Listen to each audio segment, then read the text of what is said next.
Hi, David Imonitie, Crown Diamond here with Organo Gold.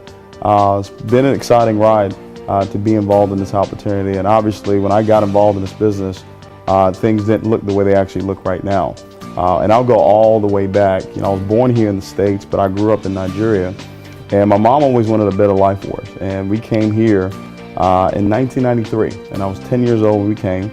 And at that time, I was living with my uncle and his wife and his son. It was me, my two sisters, and I think it was a 2-bedroom apartment in Harlem, New York. And fortunate enough to move over to Staten Island and went through high school, went through college, went there for 4 years, and after 4 years I graduated as a sophomore after 4 years of schooling. So that didn't work out too well, and got involved in this industry of network marketing at the age of 21 and failed for the first 4.5 years, didn't have any success. Throughout the whole time I was living with my father, on a twin bed, and didn't really have a whole lot of money, and I knew that something needed to change. I knew something had to happen for my life. At 20 years old, I was very fortunate to have little Kayla Michelle, and that was my burning desire. That was my reason for being successful in this business. I didn't really have a choice because I knew that I needed to make a better life for her, just like what my mom did for us. And over a short period of time in this company, we were able to come over and really do some great things with this opportunity. Hello, welcome to the House of G Bell. Come on in.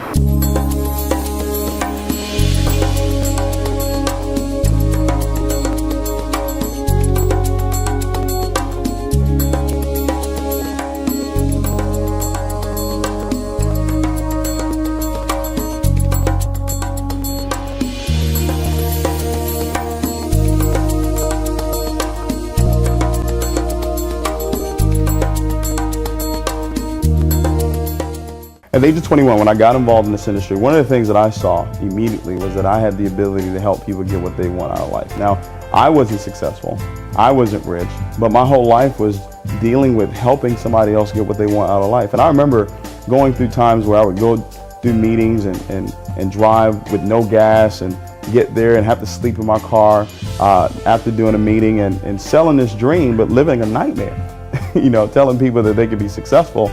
And I wasn't successful, but I just had that vision. I just had that goal in my mind that I was going to get there. And then I had some big reasons. I had a life, to take care of. So I knew that regardless of what was going to take place, I had to make it happen. And, even living with my dad, he was very supportive and, was really, really there for me. Gave me a roof over my head. That was my bedroom right there. There were times where, like, if I was locked out of the house, I would climb, I would get the ladder from the back and climb up through this door right here to get to my bedroom.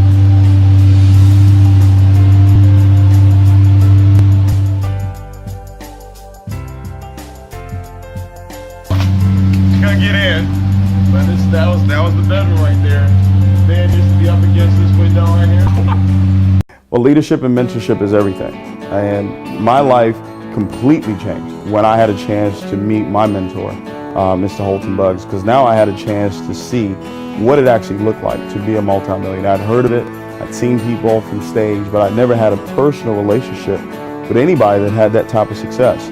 And when I had a chance to meet Mr. Buggs and had a chance to go to his home and see his Bentley and see his, his Maserati, and just see really how he treated his wife and how he treated his son, it really gave me a clear picture of what it could actually look like. Well, rejection is part of the game. I tell people all the time there are 4 mental enemies you're going to have to go through in this business, and number 1 is rejection. And when people tell you no, the key thing is not to take it personal. Really all what they're saying is not right now. When I look at all of my top leaders from Edward Hartley and Bass Grant and Devon Crump, all those individuals said no to me for years. But I just kept going. I just knew that we had something special here. I knew that what Mr. Chua and Mr. Moran and Mr. Buggs had put together was perfect for them, and I didn't allow their position in their lives to cloud my judgment on how great this opportunity was. So rejection is one of them. Deception, you're going to have people lie to you, tell you that they're going to be there and they're not there, and you're going to have people quit. You're going to have thousands, millions of people quit on you, and you want that. And then you have people that lose their dreams, and what you have to do is make sure you hold on to your dreams and your goals. Now, obviously, this is a rags to riches story, and I do understand that. But for me, I never saw myself in rags.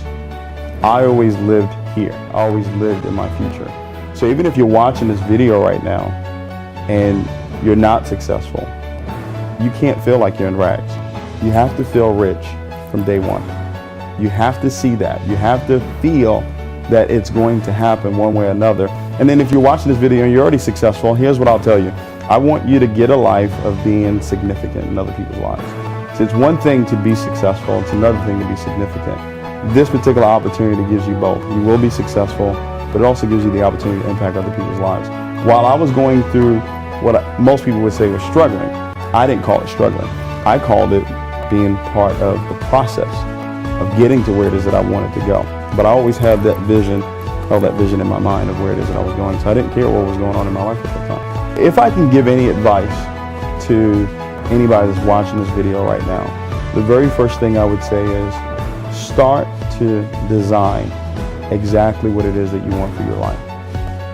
One of the things that I've learned from Mr. Bugs is that you don't get what you want out of life, you get what you picture. What I want you to do is start gathering some pictures. Start writing down some goals that you want for your life. Whether it's this year or for the next 5 years or for the next 10 years, start predicting your life. I believe that you'll live a longer life if you have a purpose. Everything that you say must not come back void. So when you write down a purpose for your life, that is extending your life, because you can't leave this earth until your purpose is finished. And it's so important for you to walk out of this convention knowing exactly what it is that you want. And then realize what it is that you have to sacrifice. What do I have to let go? What relationships do I have to let go? What negative ways of thinking do I have to let go? The sacrifices that you must make. And then most importantly, find a mentor, find a champion, find somebody that you're willing to listen to, that you're willing to really, really let go and allow that person to really help you design where it is that you want to go. And then go out there and do the work. You're going to learn this weekend the work that it takes to be successful in this business. Once you've learned that, go out and do it and be consistent. Those 4 things there, if you start to do that, I believe that 2013 will be the greatest year of your life.